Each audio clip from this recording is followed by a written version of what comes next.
putting it on a brick building as opposed to putting it on a canvas doesn't necessarily mean it's not art, but I guess I interpret a canvas better than I interpret a brick wall. Well, art means something different to everybody, and that's the great thing is, you know, in the gallery behind me, there are lots of different murals, and some people love them, some people don't. It's open to interpretation. That's the great thing about it. Art is everywhere. Art is everywhere. I mean, if you look at that cloud formation right there, it is absolutely amazing. And you look up every day. If you don't look up, you're missing the best canvas in the world. It's there every day. It's always changing. It doesn't cost you a dime. Art is something that is so much bigger than we will ever be, something we can never understand. It's an aesthetic that we feel inside and makes us realize we're something,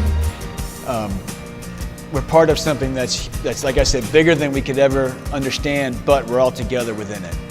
It makes us understand the story that is our lives, our past lives, and it also makes us realize how we sit in the future of today. Fun. I don't really know. I'm going with colorful or not colorful.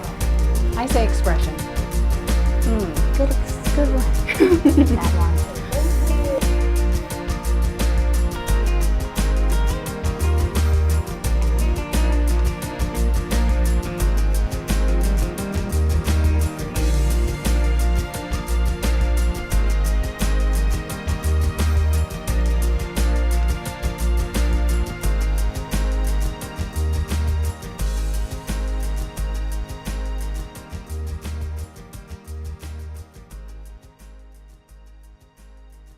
I was with a representative and we were walking Broad Street and, you know, discussing plans and what the city had planned and so forth.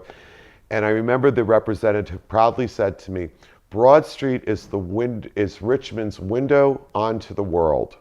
And I just turned around and I looked at her and I just said, that is super. There's one small problem. And she said, what? I said, you need to open your draperies.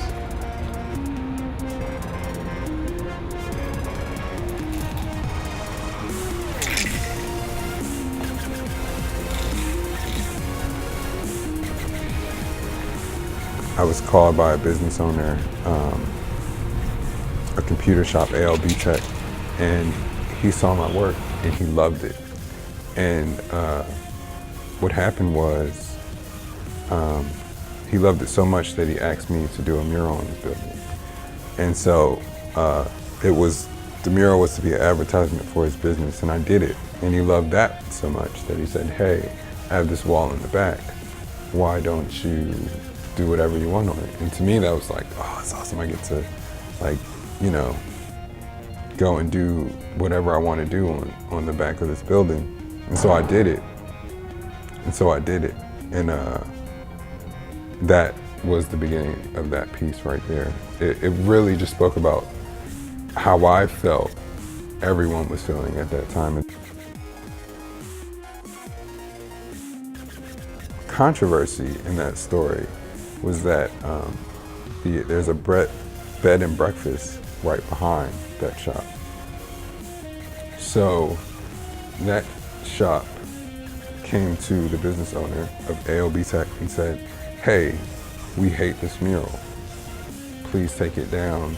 And in my opinion, they did it in a disrespectful way. There was no conversation about it. It was just threats to be taken down. So we did a little bit of research and found out they really had no grounds to get it taken down. They were threatening to go to the city and whatnot.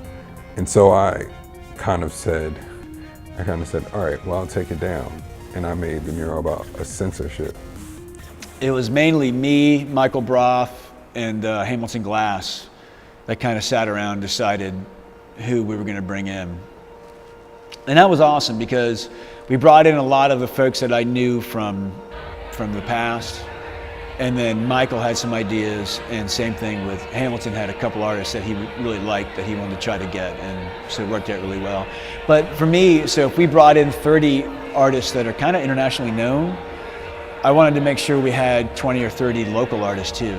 And that's been the big difference between us and, say, the Richmond Mural Project, is that I really think there's a lot of hidden talent and a lot of talent in this city that needs to have some international talent brought in to make them kick up their game and to really start doing some great stuff.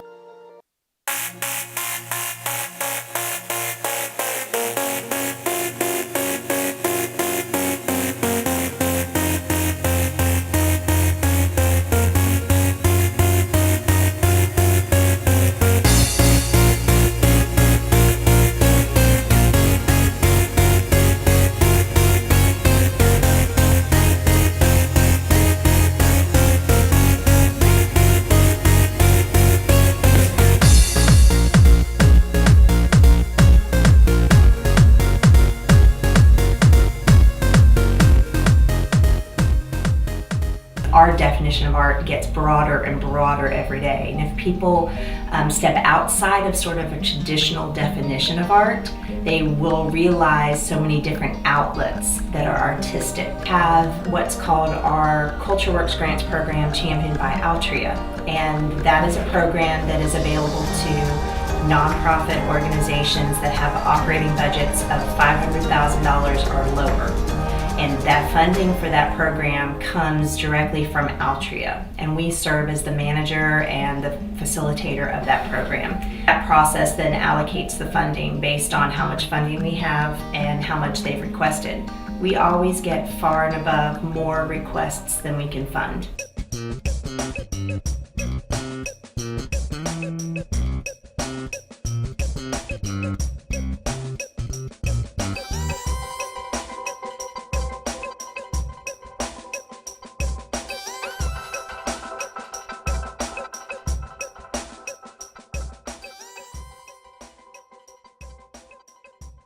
Well, just like everything else in life, running a city, running a corporation, running a family takes balance. You can't give every dollar to just one silo of government. There's a balance of it, and you have to find it. The city spends a lot of money every year on James River Park. Not everybody uses it, but it's an important cultural aspect and quality of life thing.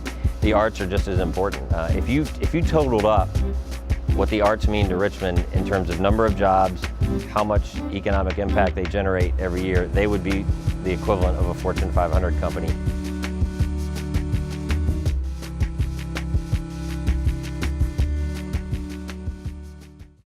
A lot of that art is a partnership with people like Hands On Greater Richmond. And with Hands On, you'll grab volunteers from different corporations and you do different cleanups of different neighborhoods, and you have those volunteers help you, help the muralists paint the different murals in different places. You also have them help clean up storefronts so that you can actually put in a shop or put in a viable business in some of those areas that are just kind of dilapidated. A lot of what Art 180 deals with is offering a chance for young people who don't have an opportunity to kind of develop a different voice for themselves. So we're not taking artists and making them better artists, or even taking kids and making them artists. We're finding young people and allowing them to develop a space for them to communicate in a safe environment and develop a different kind of voice. And a lot of it happens, we found, through art is a great tool to be able to allow young people to kind of express themselves in a way that they never would have thought before. We found an alley in Shackle Bottom. We got some designers to donate some designs. We scraped together paint. And we thought if we have 20 people showing up over the course of a weekend, we're going to be happy. 150 people showed up without any PR, without any marketing, anything. If this is anything, there is a certain magic that happens with it. I can't explain it, but this seems to be something that people just love doing. Where are we going with this? How much is enough? How much of the same thing is enough? Can we have some more? Can we have different kind of art other than just paint? You know? I don't know. I've seen enough to where I'm going to stick my head up and say, when's enough? And a lot of people criticize me for it. I mean, pretty strongly. It would be great to see more community-driven art, but I don't think that there could ever be too much of it. I think art empowers creativity and inspiration, and that's one of those things where I think it affects the mentality of the people